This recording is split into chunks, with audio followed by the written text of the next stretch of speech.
Good morning, everyone. My name is Amol Nirgudkar. I'm the CEO of Patient Prism, and we're live here at Dykema DSO industry event, one of the largest events of this year, 1,306 people in attendance, and truly delighted to be back to meet people, shake their hands, break bread with them. And in our studios today, I have the honor and the pleasure of meeting the man, the myth, and the legend, Dr. Bruce Baird, somebody who the entire industry has followed as an amazing dentist and an amazing thought leader and consultant, and who's done so much to inspire so many. That it's genuinely my pleasure to sit next to Well, you. thanks, Amol. I appreciate it. It's my pleasure. I just love this meeting, and I love having the opportunity to meet so many industry leaders. It's just been amazing. It's absolutely been an amazing event. It just started, I know. and I'm almost losing my voice. And this is only my third interview. Bruce, yeah, obviously, you started the Productive Dentist Academy. It's one of the premier training coaching platforms in the country that allows dentists to really elevate their practices and to really lead a fulfilling life that's financially secure, but also internally fulfilling. You know, I learned after a while there's so much more to life than just making money. You know, but it sure is more fun if you're making money and enjoying the other things that you want to enjoy, like family and travel and all those things. And it can be done. You can be a dentist and make phenomenal money and take great care of your patients, take great care of your family. You know, I know we're going to talk about Abella a little bit. I'm going to talk to your Abella folks as well later on. Sure. But one of the big questions I have, and I talk to a lot of DSOs, as you know, in this industry, and what we've seen over the years, and this is more of a clinical question. Sure.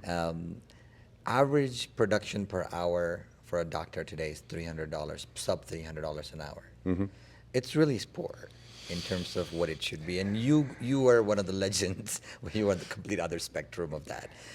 How do you take a clinician without having, I mean, we don't want DSOs to, I mean, DSOs do not tell doctors what to do. Sure. How do you get doctors to produce more, but at the same time, not to produce more for the sake of producing more, but really delivering great care, delivering health to patients.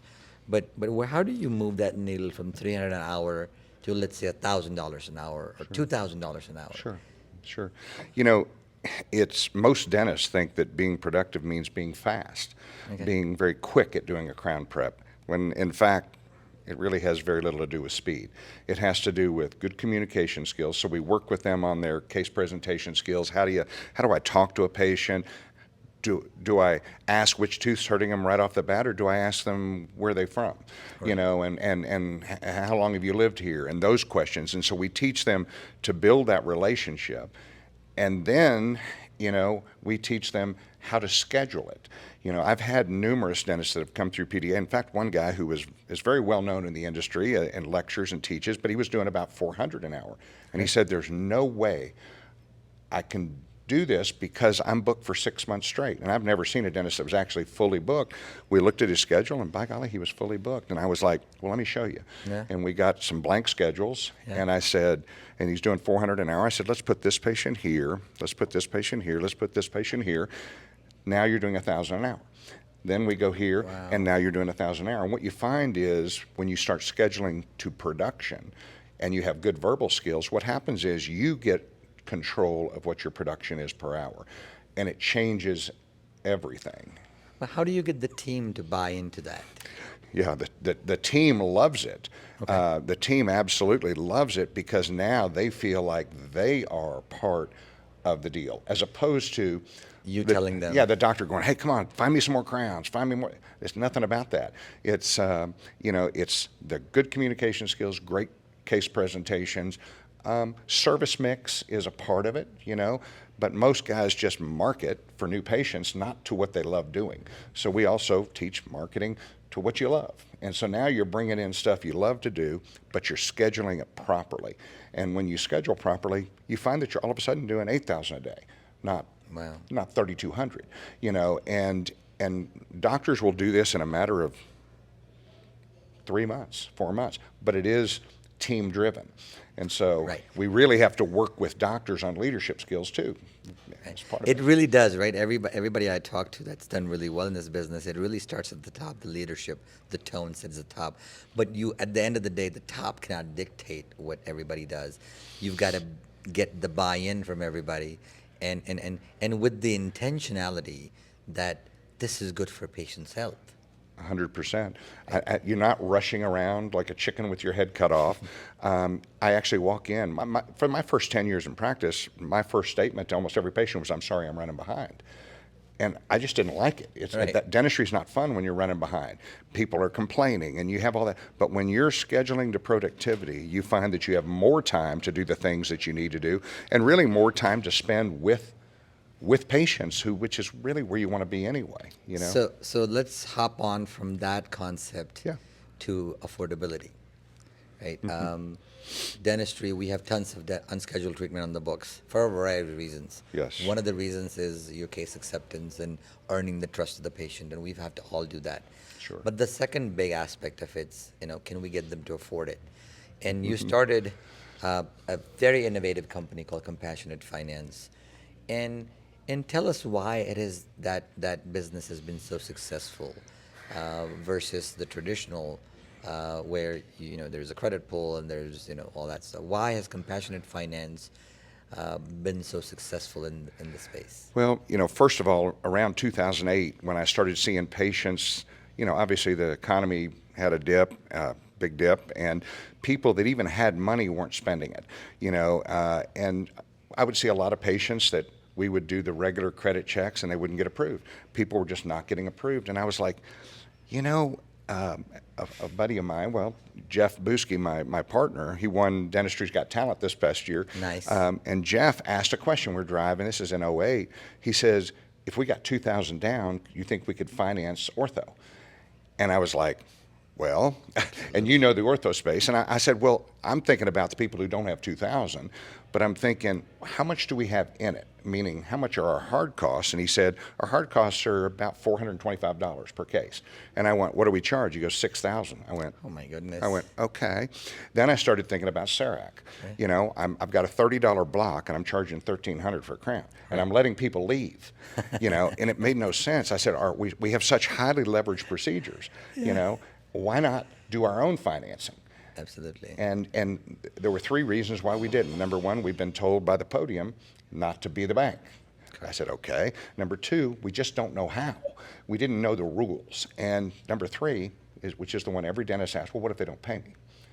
Well, I've got out my Excel spreadsheets, which I love doing, and I was awake for 48 hours, and I'm running these numbers, and I realized a dentist is more likely to take a 40% PPO discount and then worry about 4% not collected than he is, or he or she. And so what we found was that even our worst credit patients, most of what we do is subprime, but our worst credit patients only defaulted at about a 18% rate. So you'd think, well, that's horrible, 1 out of 5. But you had the 4 out of 5 that are paying full term at 17.9%. And they end up getting full fee. And you've recovered that loss just from the interest. Just potentially from more. interest. Just from interest. And you've gotten more treatment done. You got to do more treatment. And so I started to begin to think, what is our time value? We also, with Compassionate, recommend getting hard costs covered. So you got a down payment, whatever your hard costs are. Sure. Well, for me to do $5,000 worth of crowns with CERAC, I got hard costs of $120. They go, yeah, Bruce, but you have electricity, you have team. I go, I got that whether I do these or not. That is correct. That is correct. I mean, I better You be more productive. Obviously, I trained as a CPA, and we looked at, there's fixed costs, there's variable costs. Yep. The fixed costs are going to occur, when the plane flies in the air, whether it's full or it's half, it's cost the same amount of money. I'd right? rather have Same those. amount of gas. I'd rather have that monthly payment coming in every single month on work I did 4 years ago. And it also Absolutely. kind of recession-proofed the practice, but it also pandemic-proofed the practice. We had docs that were bringing in $25,000, $30,000 a month on work they did before the pandemic, and it worked beautiful. So Beautiful. that, and then you got into really solving one of the big problems in dentistry, which is AR. Mm-hmm. Mm-hmm. And one of the challenges that I see in dental offices, and I talk to a lot of them, Sure. is lack of time. there's not a lot of time available. So what ends up happening is the team members spend all this time on paperwork and mundane things that it takes away from them spending time with the most important person in the practice, which is the patient. Patient. Right? 100%. Nothing, right? So you're doing all this your busy work. Are Right. you more profitable? No. Are you earning the trust of patients? No. You're spending more time being busy, and then we're too busy working in the business. We have no time to work on the business. And that's one of the 100%. reasons why same store sales, as we call them in DSO You world, bet. are flat. Oh, yeah. Because why? Because most people are doing nothing that adds value to the business. Couldn't one agree of more. them, one of them is collecting money. No question. Collecting money. You and Abella, Yeah. which I'm going to talk to your folks, by the way. I know. And I know. Abella, I'm super excited. What an amazing Kimberly's so platform. excited. Automation in things that don't need to be done by human beings is what Abella is. And it's going to revolutionize. It is revolutionizing already, revolutionizing collection. Yeah, It's just, thank you. just give us a little two snippets about what Abella is solving. You know, in most dental practices, they have one person that's in charge of insurance and AR.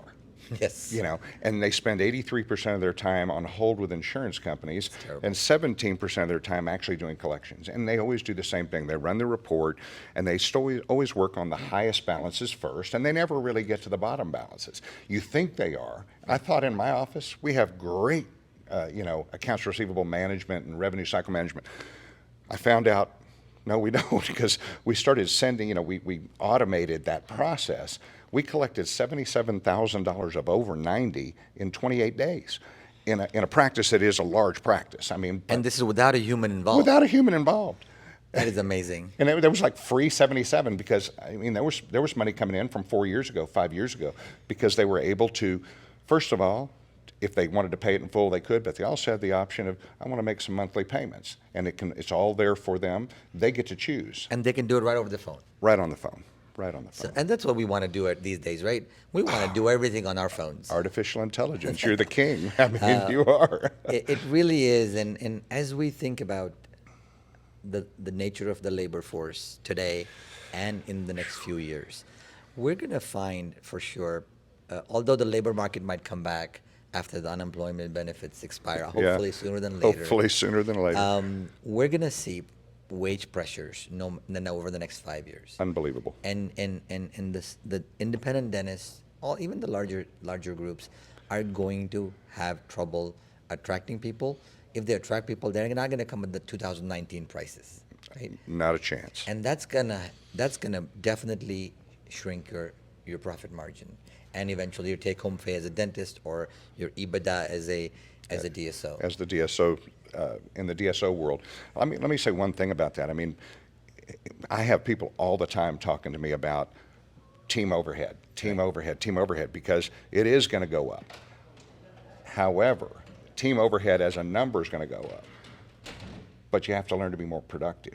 Now you become more productive, guess what? Your team overhead drops. So even though you may be paying people at a higher salary, now you're going to drop your overhead because you're going to be more productive. And that's the way I look at it. You may not have to reduce the staff, but repurpose them into something that's more value added to the 100%, practice.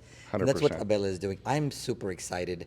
And thank you for welcoming me in your offices as well. Oh, you bet. And I'm looking forward to working with all your organizations over the next year or two as we see this renaissance happen in dentistry. I think we're just at the beginning stages of this massive growth in our industry that we love. Obviously, you've been in this for longer than I have. Yeah, I've got but I love this industry so much. My friends, I call it my family. Right. Because I spend more time with them than my own family sometimes. I can appreciate that. But thank you, Bruce, so much for stopping by, and I continue to be inspired by you, and I'm continuing to get excited every day to have the opportunity to learn from you and the team that you've built. So Well, thank thanks, you so Amol. much. I appreciate it, buddy. This was nice. Thank you. All right.